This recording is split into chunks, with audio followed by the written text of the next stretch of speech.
மசியல் எப்படி பண்ணுறதுன்னு பார்க்கலாம். கடாயில் எண்ணெய் ஊற்றிட்டோம். இதுக்கு தேவையான பொருள் என்னென்னா பாருங்கள். பெரிய வெங்காயம் 1, கருவேப்பிலை, இஞ்சி பூண்டு பேஸ்ட் 1 ஸ்பூனு, அப்புறம் 3 உருளைக்கிழங்கு வச்சுருக்கேன். சாம்பாருக்கு இதுதான் நல்லா டேஸ்ட்டாக இருக்கும். ஃபஸ்ட்டு வந்து கடுகு, அப்புறம் உளுத்தம்பருப்பு, இதுக்கு வந்து 2-3 பெருஞ்சீரகம், 2-3 சின்ன சீரகம் போட்டுருணும். கடுகு நல்லா பொரியுது பாருங்கள். நல்லா பொரிஞ்ச உடனே வெங்காயம் போட்டுக்கணும். வெங்காயம், கருவேப்பிலை. வெங்காயம் கொஞ்சம் வதங்கினோடனே தான் இஞ்சி பூண்டு பேஸ்ட் போடணும். சிம்மில் இருந்து நேரம் வச்சுக்கிட்டு நல்லா ஃப்ரை பண்ணணும்.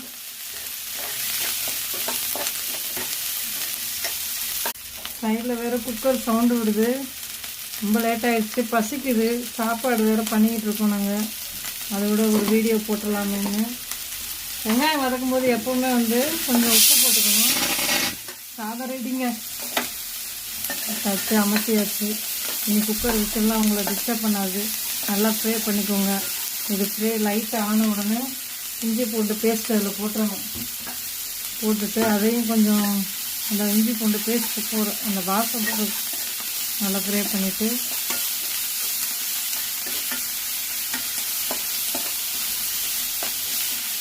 அதிலேயே வந்து சாம்பார் பொடி போட்டுக்கோங்க.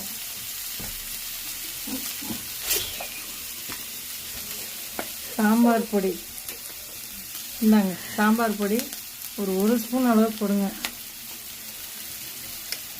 போட்டுட்டு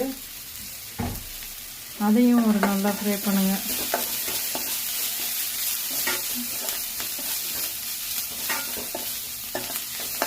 இது நல்லா டேஸ்ட்டாக இருக்குங்க.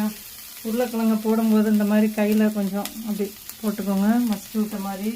இதான் மசியல். சாதத்துக்கு தொட்டு சாப்பிடல நல்லா டேஸ்ட்டாக இருக்கும். இப்போ வந்து உப்பு போட்டுக்கோங்க கொஞ்சம். வெங்காயத்தில் ஆல்ரெடி போட்டனால லைட்டாக போட்டுக்கோங்க. அப்பப்போ உப்பு பார்த்துக்கோங்க. அப்போ தான் உப்பு கரெக்டாக இருந்தாலும் சாப்பிட முடியும். கம்மியாக இருந்தால் கூட சாப்பிட்றலாம், ஆனால் ஜாஸ்தியாக இருந்துச்சுன்னா சாப்பிடவே முடியாது. இது வந்து நல்லா ஃப்ரை பண்ணியாச்சு. இப்போ மூடியை வச்சு நல்லா மூடிட்டு ஒரு 5 நிமிஷம் உருளைக்கிழங்கு நல்லா எண்ணெய் இதெல்லாம் போட்டு நல்லா டேஸ்ட்டாக கொத்தமல்லி தூவி வரும். தூவி விட்டுட்டு கிளம்பும்போது மசியல் உண்மையிலே செம்ம டேஸ்ட்டாக இருக்குங்க. நீங்களும் செஞ்சு பாருங்கள். செஞ்சு பார்த்துட்டு கமெண்ட் பண்ணுங்கள் எப்படி இருக்குன்னு. டேஸ்ட் பாருங்கள், நல்லா இருக்கு. இது பாருங்கள். சாம்பாருக்கு வெண்டைக்காய் சாம்பார், வெண்டைக்காய் சாம்பாருக்கு உருளைக்கிழங்கு மசியல். இப்படி சாப்பிடும்போது பிள்ளைங்கள்லாம் ரொம்ப பிடிச்சி விரும்பி